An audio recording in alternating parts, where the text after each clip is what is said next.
নারায়ণ নারায়ণ, মা দেবী রাধা আর কানাইয়ের রূপে। আমার মনে আছে মা, যে দেবী রাধা কানাইয়ের রূপ ধারণ করার জন্যে গৌরীকুণ্ডে স্নান করেছিল। কিন্তু এইবার এ আপনার কেমন মায়া মা?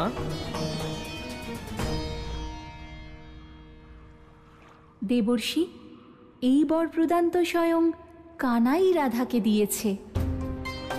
এখন কানাই রাধা আর রাধাই কানাই, অর্থাৎ রাধে রাধে। রাধে রাধে। হ্যাঁ দেবর্ষি, যখন রাধার কালযাপনের অমোঘ অস্ত্রের আঘাত লেগেছিল তখন কানাই স্বয়ং রাধাকেই প্রতিশ্রুতি দেয়, আজকের পর থেকে আমার আরেক নাম রাধেও হবে।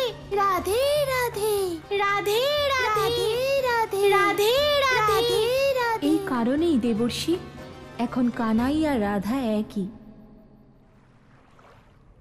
আর দুজনেই একে অপরের রূপ ধারণ করতে পারে। রাধে রাধে। আমি তো বুঝে গেছি মা, কিন্তু এই সংসার এই পরম সত্যকে কিভাবে বুঝবে মা? দেবর্ষি, একেই তো অদ্বৈত বলে। অদ্বৈত অর্থাৎ যখন ভালোবাসা, ভক্তি আর সমর্পণ নিজের পরাকাষ্ঠাকে প্রাপ্ত করে, তখন ভক্ত আর ভগবানের মধ্যে কোনো বিভেদ থাকে না, তারা দুজন এক হয়ে যায়। আজ রাধার সঙ্গেও একই ঘটেছে।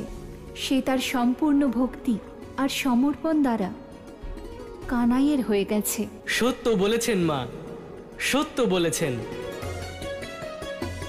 বরাহসুর, তুমি আমার বিষয় সবকিছু জানো। তার একটাই অর্থ, যে তোমাকে কংস পাঠিয়েছে আর তুমি আমাকে বিনাশ করতে এসেছো। তাহলে আমরা এখানে কথা বলে সময় কেন নষ্ট করছি? আসো, যুদ্ধ করো।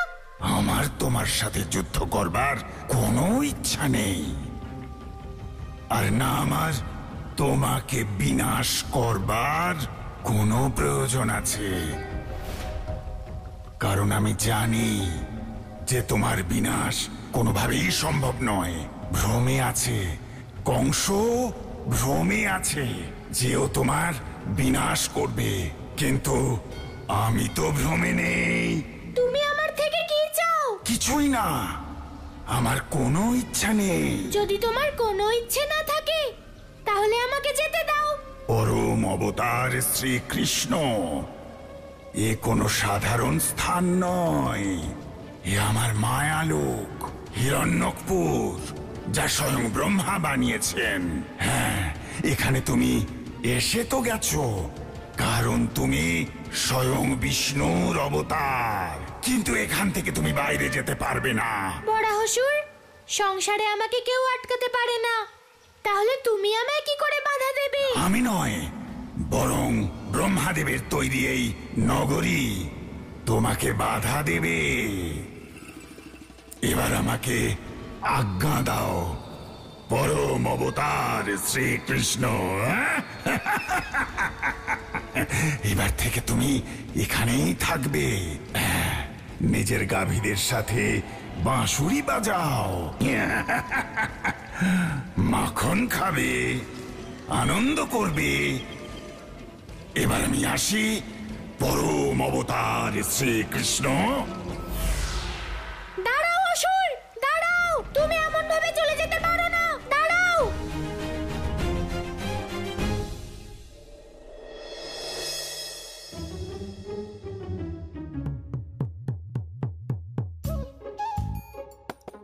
আমার কানাই সর্বগুণ সম্পন্ন, কিন্তু ওর মাখনের প্রতি ভালোবাসা বুঝতে পারি না, যে এই গোয়ালা এত মাখন কি করে খায়। আমি তো আর মাখন খেতেই পারছি না, আর এদিকে দাদার তো সন্দেহ বেড়েই চলেছে।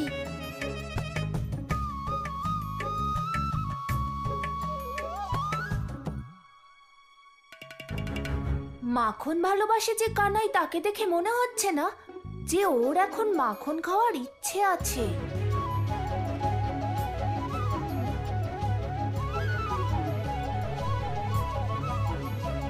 আরে কানাই, তুই কোথায় যাচ্ছিস? কোথাও না। তাহলে বস আর এই সুস্বাদু মাখন খা।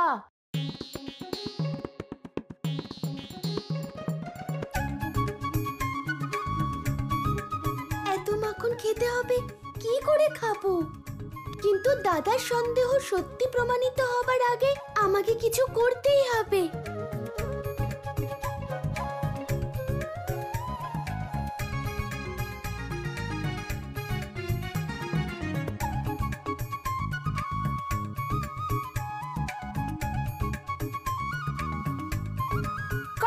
মা, ও মা, শোনো না মা।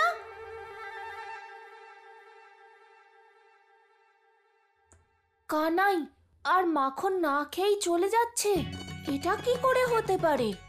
কি হয়েছে কানাই? কত দেরি হয়ে গেছে, কিন্তু এখনো তুমি গাভীদের উৎসবের জন্য প্রস্তুত হওনি। এসো, আমি তোমাকে সাহায্য করছি। কানাই, আগে গাভীরা ফিরে আসুক, আর যতক্ষণ ওদের জীবন সংকটে, ততক্ষণ উৎসবের প্রস্তুতি কি করে নেব? মা, গাভীদের নিয়ে কেন চিন্তা করছো? ওদের নিতে তো কানাই গেছে।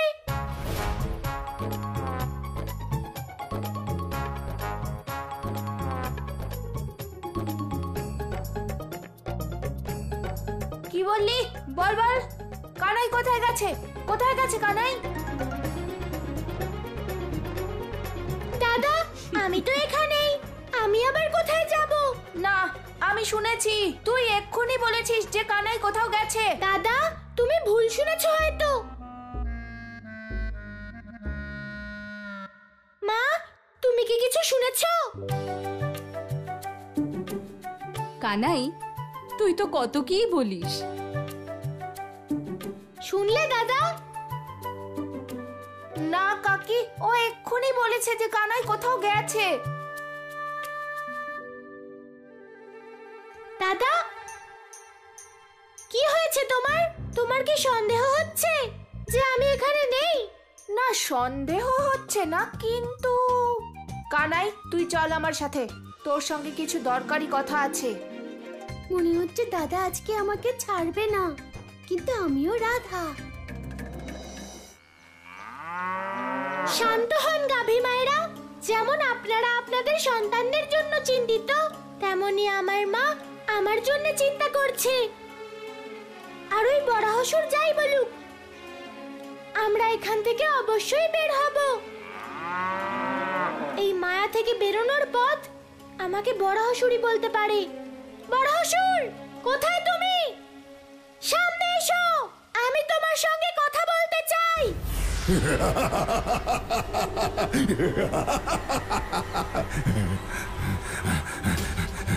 পরম অবতার শ্রী কৃষ্ণ, যাকে স্মরণ পুরো জগৎ সংসার করে, আজ সে স্বয়ং আমায় স্মরণ করছে। মনে হয় নিজের গাভীদের সাথে আপনার মন ভরছে না। তাহলে বলুন, আমি কি সেবা করতে পারি আপনার পরম অবতার শ্রীকৃষ্ণ? সেবা নয় বরাহসুর, যুদ্ধ। শুধু যুদ্ধের দ্বারাই তোমার এই মায়াকে আমি ভাঙতে পারবো। পরম অবতার, তোমার স্মরণে থাকা উচিত। আমি তোমাকে আগেও বলেছি যে এখান থেকে বাইরে যাবার কোনো পথ নেই, কিন্তু তুমি তো জগতের নিয়ন্ত্রক। হ্যাঁ, তাহলে তোমার তো একটা সুযোগ অবশ্যই পাওয়া উচিত। তাহলে এসো এসো, আমায় বধ করো আর খুঁজে নাও এখান থেকে বাইরে বেরোনোর পথ। ধর্ম আর গাভীদের রক্ষার জন্য আমি এই অবতার নিয়েছি সংসারে। তাই তোমার বিনাশ নিশ্চিত বরাহসুর। এখন তুমি আর বাঁচবে না। ওম নমো ভগবতে বাসুদেবায় নমঃ।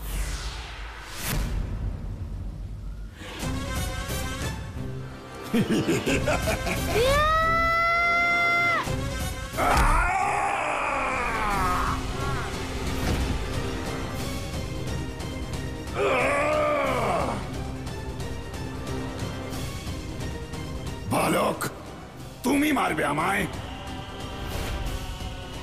ইয়া! ইয়া!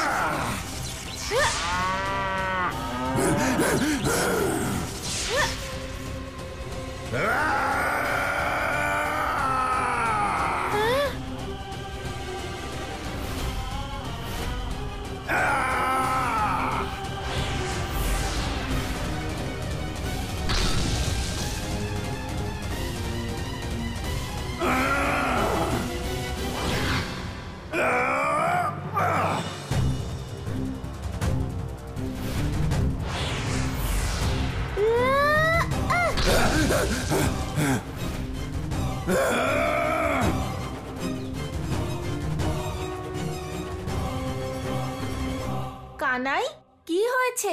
তোকে এরকম অন্যরকম লাগছে কেন? কিছু ভেবে তোর কি ভয় করছে যে তোর ব্যবহার এতটা পাল্টে গেছে? ভয়? দাদা, তুমি সঙ্গে থাকলে আমি কাকে ভয় পাবো? তোমাকে কি করে বলি যে এই সময় তুমিই আমার সবথেকে বড় ভয়? কানাই, আবার এমনটা নয় তো যে ওই বরাহসুর তোকে মৃত্যুর ভয় দেখিয়েছে? দাদা, বরাহসুরের সঙ্গে আমার দেখাই হয়নি।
ওঠো, ওঠো পরম অবতার। এখন তুমি তোমার ধর্ম আর গাভীদের রক্ষা করবে না? এই অসুরকে মারা সম্ভব নয়। একে মারার জন্য আমার শক্তির নয়, বরং বুদ্ধি প্রয়োগ করতে হবে। দাঁড়াও! কোথায় পালাচ্ছ তুমি পরম অবতার? দাঁড়াও!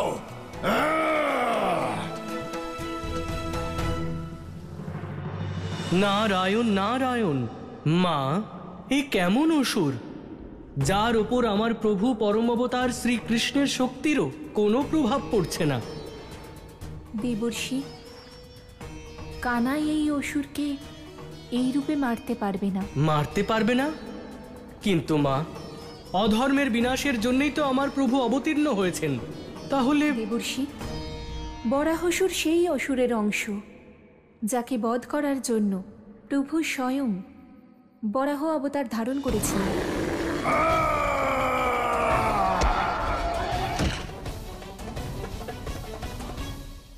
কিন্তু মা, যখন আমার প্রভু হিরণ্যাক্ষের বধ করেছিলেন তখন এই বরাহসুর এলো কোথা থেকে?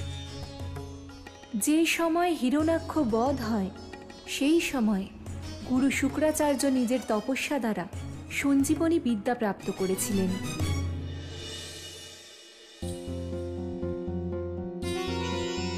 হিরণাক্ষ,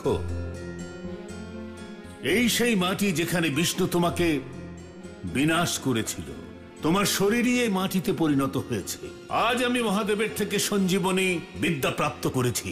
আর কোনো অসুর মরবে না, আর ওই ছলনাকারী বিষ্ণু কাউকে বধ করতে পারবে না। এখন আমি অসুর গুরু শুক্রাচার্য তোমার সঙ্গে সঙ্গে সংসারের প্রত্যেক অসুরকে জীবিত করব।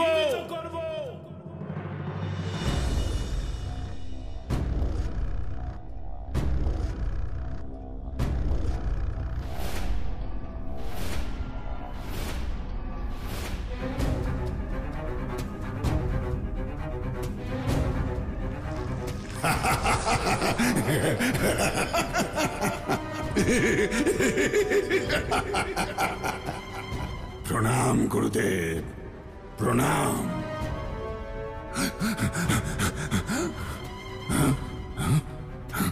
বরাসুর, পুনর্জীবিত হওয়ার পরও তুমি প্রসন্ন কেন হওনি?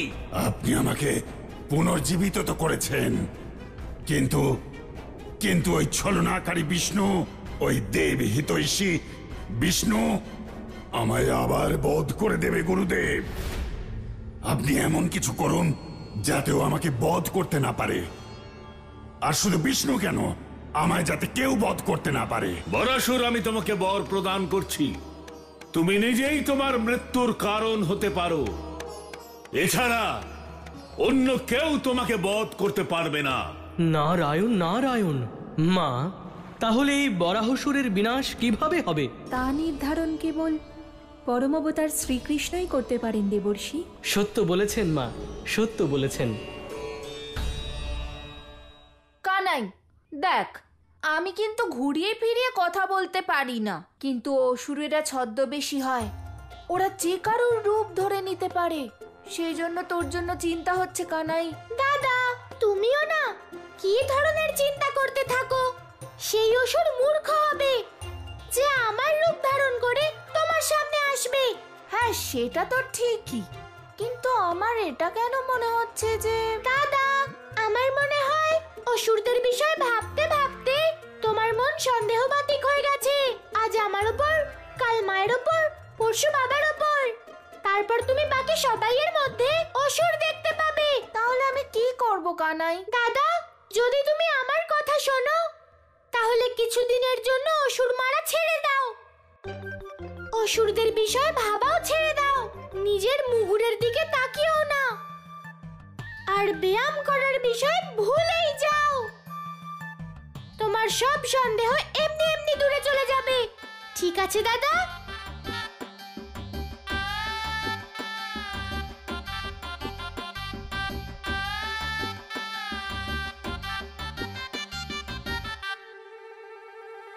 কানাই তো সব সময় সন্দেহের কথাই বলে যায়, কিন্তু সন্দেহ করলে তবেই সত্যের কাছে পৌঁছানো যায়। আর এই কানাই আমাকে মুগুর ছাড়ার কথা বলছে।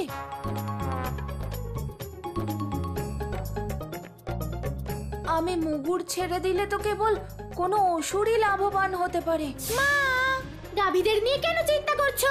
ওদের আনতে কানাই তো গেছে। এর অর্থ একদম স্পষ্ট যে এ আমার কানাই নয়, বরং কোনো ছদ্মবেশী। আর আমার কানাইয়ের জীবন সংকটে রয়েছে।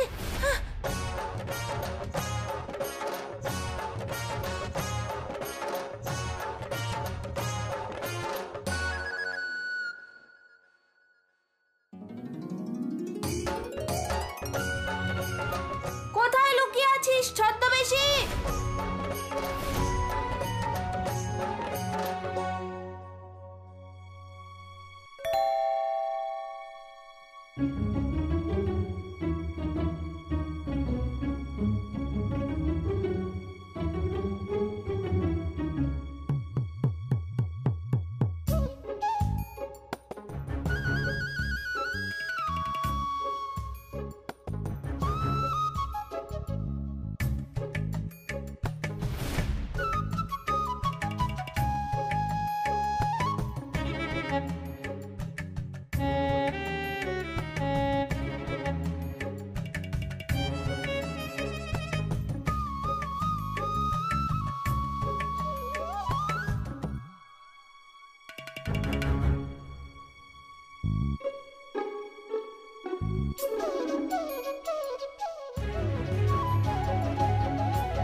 শুধু একবার আমি তোকে খুঁজে পাই, আমার কানাইয়ের রূপ ধরে আছিস।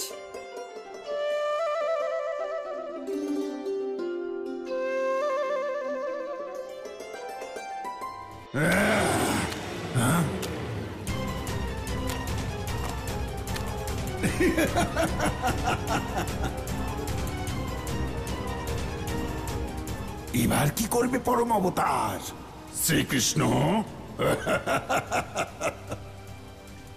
এ আমার মায়ালোক, আমার বরাহসুরের।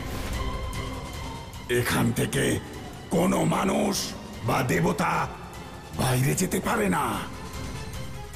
আর এবার তুমিও এর বাইরে যেতে পারবে না।